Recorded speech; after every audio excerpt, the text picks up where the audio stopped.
Hey everyone, welcome back to our chapter book read-along of Harry Potter and the Sorcerer's Stone. We are on chapter 13, and there are only 17 chapters in this book, so we are so close to the end. I hope you have enjoyed this book as much as I have reading and discussing it with you all, but we have a lot to cover so we can get going to our chapter. How about you guys pause the video and talk about what you remember, or maybe something that is your favorite part so far of the book with those you who are watching this with. So pause it and talk amongst yourselves before we get to our chapter. All right, so I'm going to do the quickest review I can so we can get going. Harry Potter is a wizard. He is the boy who lived. He survived being attacked by an evil dark wizard named Voldemort when he was just a baby. Sadly, his parents did not survive, and he had to go live with his mean aunt and uncle and cousin, the Dursleys. They are muggles, which means they are non-magic folk. Harry learns he is a wizard on his 11th birthday, and he is accepted to Hogwarts School of Witchcraft and Wizardry. Hagrid goes with him to Diagon Alley, and then he hops on the Hogwarts Express and meets some friends, Ron and Hermione, and joins Gryffindor House. In Gryffindor House, he has been learning all about how to be a wizard and use magic. He also is on the Quidditch team. So, another part of our mystery here is that Harry, Ron, and Hermione, and their friend Neville, ran into, literally, a three-headed dog guarding something mysterious. It seems that their Professor Snape may be trying to steal it, and it has something to do with a man named Nicholas Flamel. We will see if Harry, Ron, and Hermione can solve this mystery. In our next chapter, chapter 13, Nicholas Flamel. Enjoy! Chapter 13, Nicholas Flamel. Dumbledore had convinced Harry not to go looking for the Mirror of Erised again, and for the rest of the Christmas holidays, the invisibility cloak stayed folded at the bottom of his trunk. Harry wished he could forget what he'd seen in the mirror as easily, but he couldn't. He started having nightmares. Over and over again, he dreamed about his parents disappearing in a flash of green light, while a high voice cackled with laughter. "You see, Dumbledore was right. That mirror could drive you mad," said Ron, when Harry told him about these dreams. Hermione, who came back the day before term started, took a different view on things. She was torn between the horror of an idea of Harry being out of bed, roaming the school 3 nights in a row, "if Filch had caught you," and disappointment that he hadn't at least found out who Nicholas Flamel was. They had almost given up hope of ever finding Flamel in a library book, even though Harry was still sure he'd read that name somewhere. Once term had started, they were back to skimming through books for 10 minutes between their breaks. Harry had even less time than the other two, because Quidditch practice had started again. Wood was working the team harder than ever. Even the endless rain that replaced the snow couldn't dampen his spirits. The Weasleys complained that Wood was becoming a fanatic, but Harry was on Wood's side. If they won their next match against Hufflepuff, they would overtake Slytherin in the House Championship for the first time in 7 years. Quite apart from wanting to win, Harry found that he had fewer nightmares when he was tired after training. Then, during one particularly wet and muddy practice session, Wood gave the team a bit of bad news. He just got very angry with the Weasleys, who kept dive-bombing each other and pretending to fall off their brooms. "Will you stop messing around?" he yelled. "That's exactly the sort of thing that'll lose us the match. Snape's refereeing this time, and he'll be looking for any excuse to knock points off Gryffindor." George Weasley really did fall off his broom with these words. Snape's refereeing. Refereeing. Oi. Let's start this page again.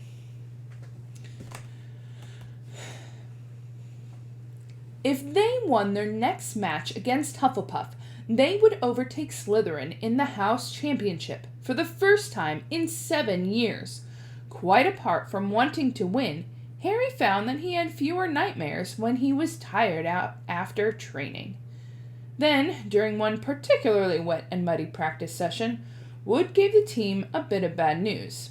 He just got very angry with the Weasleys, who kept dive-bombing each other and pretending to fall off their brooms. "Will you stop messing around?" he yelled. "That's exactly the sort of thing that'll lose us the match. Snape's refereeing this time, and he'll be looking for any excuse to knock points off Gryffindor." George Weasley really did fall off his broom at these words. "Snape's refereeing?" he sputtered through a mouthful of mud. When's he ever refereed a Quidditch match? He's not going to be fair if we might overtake Slytherin." The rest of the team landed next to George to complain too. "It's not my fault," said Wood. "We've just got to make sure we play a clean game, so Snape hasn't got an excuse to pick on us." Which was all very well, thought Harry, but he had another reason for not wanting Snape near him while he was playing Quidditch. The rest of the team hung back to talk to each other as usual at the end of practice, but Harry headed straight back to the Gryffindor common room, where he found Ron and Hermione playing chess. Chess was the only thing Hermione ever lost at, something Harry and Ron thought was very good for her. "Don't talk to me for a moment," said Ron when Harry sat down next to him. "I need to and then he caught sight of Harry's face. "What's the matter with you? You look terrible." Speaking quietly so no one else would hear, Harry told the other two about Snape's sudden, sinister desire to be a Quidditch referee. "Don't play," said Hermione at once. "Say you're ill," said Ron. "Pretend to break your leg," Hermione suggested. "Really break your leg," said Ron. "I can't," said Harry. "There isn't a reserve seeker. If I back out, Gryffindor can't play at all." At that moment, Neville toppled into the common room. How he had managed to climb through the portrait hole was anyone's guess, because his legs had been stuck together with what they recognized at once as a leg locker curse. He must have had to bunny hop all the way up to Gryffindor Tower. Everyone fell about laughing except Hermione, who leapt up and performed the counter curse. Neville's legs sprang apart, and he got to his feet trembling. "What happened?" Hermione asked him, leading him over to sit with Harry and Ron. "Malfoy," said Neville shakily. "I met him outside the library. He said he'd been looking for someone to practice that on." "Go tell Professor McGonagall," Hermione urged Neville. "Report him." Neville shook his head. "I don't want any more trouble," he mumbled. "You've got to stand up to him, Neville," said Ron. "He's used to walking all over people, but that's no reason to lie down in front of him and make it easier." "There's no need to tell me I'm not brave enough to be in Gryffindor. Malfoy's already done that," Neville choked. Harry felt in the pocket of his robes and pulled out a chocolate frog, the very last one from the box Hermione had given him for Christmas. He gave it to Neville, who looked as though he might cry. "You're worth 12 of Malfoy," Harry said. "The Sorting Hat chose you for Gryffindor, didn't it? And where's Malfoy? In stinkin' Slytherin." Neville's lips twitched with a weak smile as he unwrapped the frog. "Thanks, Harry. I think I'll go to bed. Do you want the card? You collect them, don't you?" As Neville walked away, Harry looked at the famous wizard card.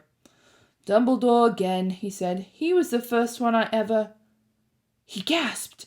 He stared at the back of the card. Then he looked up at Ron and Hermione. "I found him," he whispered. "I found Flamel. I told you I've read the name somewhere before. I read it on the train coming here. Listen to this. Professor Dumbledore is particularly famous for his defeat of the dark wizard Grindelwald in 1945, for the discovery of the 12 uses of dragon's blood, and his work on alchemy with his partner Nicholas Flamel." Hermione jumped to her feet. She hadn't looked so excited since they got back the marks for their very first piece of homework. "Stay here," she said, and she sprinted up the stairs to the girls' dormitories. Harry and Ron barely had time to exchange mystified looks before she was dashing back, an enormous old book in her arms. "I never thought to look in here," she whispered excitedly. "I got this out of the library weeks ago for a bit of light reading." "Light?" said Ron. But Hermione told him to be quiet until she looked something up and started flicking frantically through the pages, muttering to herself. At last she found what she was looking for. "I knew it! I knew it!" "Are we allowed to speak yet?" said Ron grumpily. Hermione ignored him. "Nicholas Flamel," she whispered dramatically, "is the only known maker of the Sorcerer's Stone." This didn't have quite the effect she expected. "The what?" said Harry and Ron. "Oh, honestly, don't you two read? Look, read that, there." She pushed the book towards them, and Harry and Ron read. "The ancient study of alchemy is concerned with making the Sorcerer's Stone, a legendary substance with astonishing powers. The stone will transform any metal into pure gold. It also produces the elixir of life, which will make the drinker immortal. There have been many reports of the Sorcerer's Stone over the centuries, but the only stone currently in existence belongs to Mr. Nicholas Flamel, the noted alchemist and opera lover. Mr. Flamel, who celebrated his 665th birthday last year, enjoys a quiet life in Devon with his wife, Pernell, 658. "See?" said Hermione, when Harry and Ron had finished. "The dog must be guarding Flamel's Sorcerer's Stone. I bet he asked Dumbledore to keep it safe for him, because they're friends, and he knew someone was after it. That's why he wanted to keep the stone out of Gringotts." "A stone that makes gold and stops you from ever dying," said Harry. "No wonder Snape's after it. Anyone would want that." "And no wonder we couldn't find Flamel in a study of recent developments in wizardry," said Ron. "It's not exactly recent if he's 665, is he?" Next morning, in defense against the dark arts, while copying down different ways of treating werewolf bites, Harry and Ron were still discussing what they would do with a Sorcerer's Stone if they had one. It wasn't until Ron said he would buy his own Quidditch team that Harry remembered about Snape in the coming match. "I'm going to play," he told Ron and Hermione. "If I don't, all the Slytherins will think I'm just too scared to face Snape. I'll show them. It'll really wipe their smiles off their faces if we win." "Just as long as we're not wiping you off the pitch," said Hermione. As the match drew nearer, however, Harry became more and more nervous, whatever he told Ron and Hermione. The rest of the team weren't too calm either. The idea of overtaking Slytherin in the house championship was wonderful. No one had done it for nearly 7 years. But would they be allowed to with such a biased referee? Harry didn't know whether he was imagining it or not, but he seemed to keep running into Snape wherever he went. At times, he even wondered whether Snape was following him, trying to catch him on his own. Potions lessons were turning into a sort of weekly torture. Snape was so terrible to Harry. Could Snape possibly know they'd found out about the Sorcerer's Stone? Harry didn't see how he could, yet he sometimes had a horrible feeling that Snape could read minds. Harry knew, when they wished him good luck outside the changing rooms the next afternoon, that Ron and Hermione were wondering whether they'd see him alive again. This wasn't what you'd call comforting. Harry hardly heard a word of Wood's pep talk as he pulled on his Quidditch robes and picked up his Nimbus 2000. Ron and Hermione, meanwhile, had found a place in the stands next to Neville, who couldn't understand why they looked so grim and worried, or why they both brought their wands to the match. Little did Harry know that Ron and Hermione had been secretly practicing the leg locker curse. They'd gotten the idea from Malfoy using it on Neville, and were ready to use it on Snape if he showed any sign of wanting to hurt Harry. "Now, don't forget, it's locomotor mortis," Hermione muttered as Ron slipped his wand up his sleeve. "I know," he snapped. "Don't nag." But in the changing room, Wood had taken Harry aside. "Don't want to pressure you, Potter, but if we have ever needed an early capture of the snitch, it is now. Finish the game before Snape can favor Hufflepuff too much." "The whole school's out there," said Fred Weasley, peering out the door. "Even... Blimey, Dumbledore's come to watch." Harry's heart did a somersault. "Dumbledore?" he said, dashing to the door to make sure. Fred was right.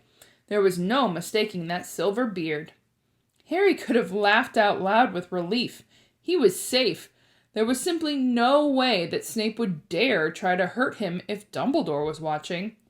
Perhaps that's why Snape was looking so angry as the teams marched out onto the pitch. Something that Ron noticed too. "I've never seen Snape look so mean," he told Hermione. "Look, they're off! Ouch!" Someone had poked Ron in the back of the head. It was Malfoy. "Oh, sorry, Weasley. Didn't see you there." Malfoy grinned broadly at Crabbe and Goyle. "Wonder how long Potter's going to stay on his broom this time? Anyone want to bet? What about you, Weasley?" Ron didn't answer. Snape had just awarded Hufflepuff a penalty because George Weasley had hit a bludger at him. Hermione, who had all her fingers crossed in her lap, was squinting fixedly at Harry, who was circling the game like a hawk, looking for the snitch. "You know how I think they chose people for the Gryffindor team," said Malfoy loudly a few minutes later, as Snape awarded Hufflepuff another penalty for no reason at all. "It's because it's people they feel sorry for. See, there's Potter, who's got no parents. Then there's the Weasleys, who've got no money. You should be on the team, Longbottom. You've got no brains." Neville went bright red, but turned in his seat to face Malfoy. "I'm worth 12 of you, Malfoy," he stammered. Malfoy, Crabbe, and Goyle howled with laughter, but Ron, still not daring to take his eyes from the game, said, "You tell him, Neville." "Longbottom, if brains were gold, you'd be poorer than Weasley, and that's saying something." Ron's nerves were already stretched to the breaking point with anxiety about Harry. "I'm warning you, Malfoy. One more word." "Ron!"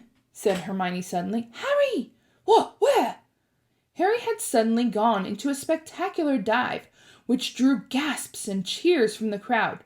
Hermione stood up, her crossed fingers in her mouth, as Harry streaked towards the ground like a bullet. "You're in luck, Weasley. Potter's obviously spotted some money on the ground," said Malfoy. Ron snapped. Before Malfoy knew what was happening, Ron was on top of him, wrestling him to the ground. Neville hesitated, then clambered over the back of his seat to help. "Come on, Harry!" Hermione screamed, leaping on her seat to watch Harry speed straight at Snape. She didn't even notice Malfoy and Ron rolling around under her seat, or the scuffles and yelps coming from the whirl of fists that was Neville, Crabbe, and Goyle. Up in the air, Snape turned on his broomstick just in time to see something scarlet shoot past him, missing him by inches. Next second, Harry had pulled up from the dive, his arm raised high in triumph, the snitch clasped in his hand. The stands erupted. It had to be a record. No one could ever remember the snitch being caught so quickly. "Run, Run, run, where are you? The game's over. Harry's won. We've won. Gryffindor in the lead, shrieked Hermione, dancing up and down on her seat and hugging Parvati Patil in the row in front. Harry jumped off his broom, a foot from the ground. He couldn't believe it. He'd done it. The game was over, and it had barely lasted 5 minutes. As Gryffindors came spilling onto the pitch, he saw Snape land nearby, white-faced and tight-lipped. Then Harry felt a hand on his shoulder and looked up into Dumbledore's smiling face. "Well done," said Dumbledore quietly, so only Harry could hear.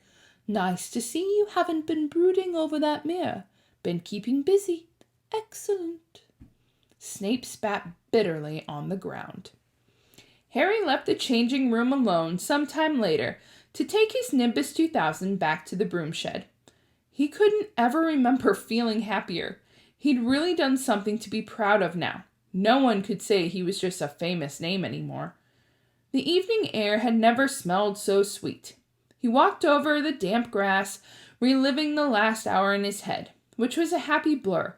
Gryffindors running to lift him onto their shoulders, Ron and Hermione in the distance jumping up and down, Ron cheering through a heavy nosebleed. Harry had reached the shed.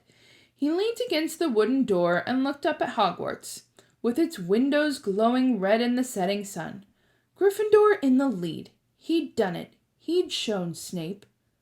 And speaking of Snape, a hooded figure came swiftly down the front steps of the castle, clearly not wanting to be seen. It walked as fast as possible toward the Forbidden Forest. Harry's victory faded from his mind as he watched. He recognized the figure's prowling walk. Snape, sneaking into the forest while everyone was at dinner. What was going on? Harry jumped back onto his Nimbus 2000 and took off. Gliding silently over the castle, he saw Snape enter the forest at a run. He followed. The trees were too thick, so Harry couldn't see where Snape had gone. He flew in circles, lower and lower, brushing the top branches of the trees until he heard voices. He glided towards them and landed noiselessly in the towering birch tree. He climbed carefully along one of the branches, holding tight to his broomstick, trying to see through the leaves. Below, in a shadowy clearing, stood Snape. But he wasn't alone. Quirrell was there too. Harry couldn't make out the look on his face, but he was stuttering worse than ever. Harry strained to catch what they were saying. "Don't know why you wanted to meet here of all places, Severus."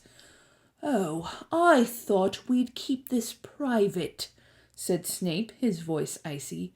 "Students aren't supposed to know about the Sorcerer's Stone after all." Harry leaned forward. Quirrell was mumbling something. Snape interrupted him. "Have you found out how to get past that beast of Hagrid's yet?" But Severus, You don't want me as your enemy, Quirrell," said Snape, taking a step towards him. "I don't know what you know perfectly well what I mean." An owl hooted loudly, and Harry nearly fell out of the tree. He steadied himself in time to hear Snape say, "Your little bit of hocus-pocus. I'm waiting." But I don't know." "Very well," Snape cut in. "We'll have another little chat soon, when you've had time to think things over and decided where your loyalties lie." He threw his cloak over his head and strode out of the clearing. It was almost dark now, but Harry could see Quirrell standing quite still, as though he was petrified. "Harry, where have you been?" Hermione squeaked. "We won! You won! We won!" shouted Ron, thumping Harry on the back. "And I gave Malfoy a black eye, and Neville tried to take on Crabbe and Goyle single-handed. He's still out cold, but Madame Pomfrey says he'll be all right. Talk about showing Slytherin. Everyone's waiting for you in the common room. We're having a party. Fred and George stole some cakes and stuff from the kitchens." "Never mind that now," said Harry breathlessly. "Let's find an empty room. You wait till you hear this." He made sure Peeves wasn't inside before shutting the door behind them. Then he told them what he'd seen and heard. So, we were right. It is the Sorcerer's Stone trying... Hold on.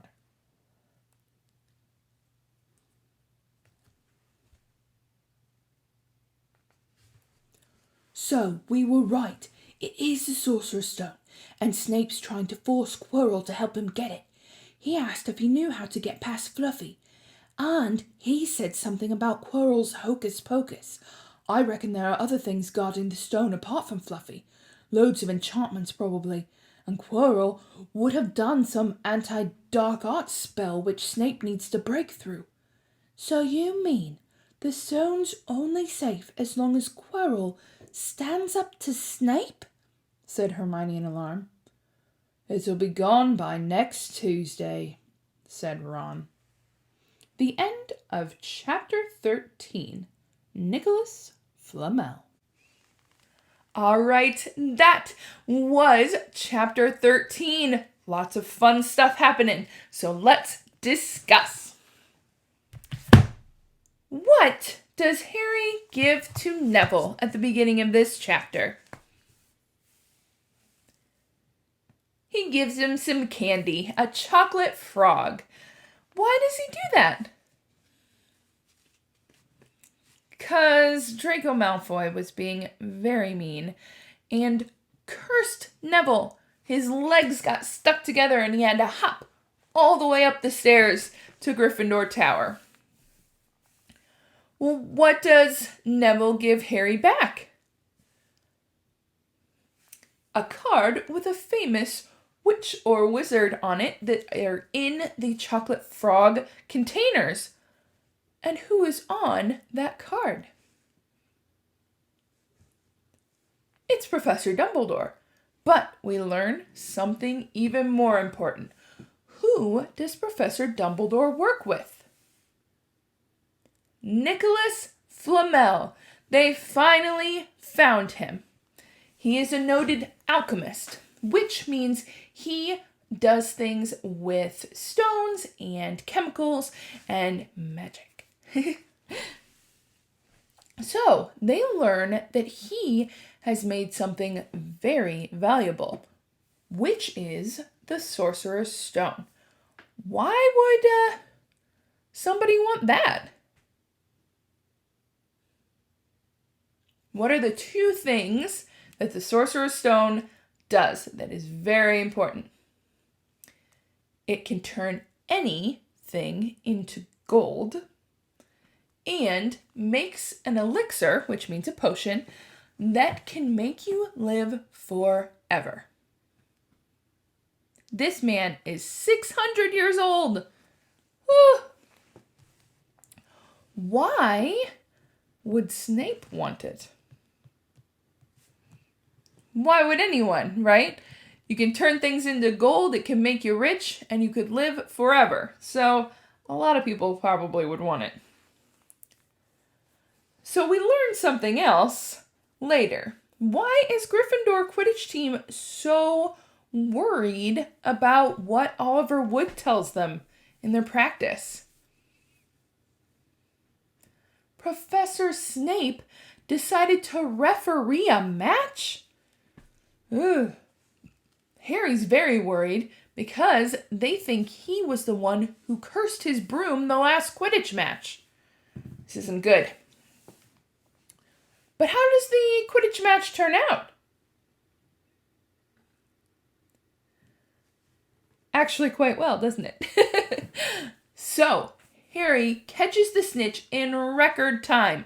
It would be like a horse or someone ran a race in a ridiculous amount of time and no one even saw it coming. So quick that it occurred. And was done, luckily.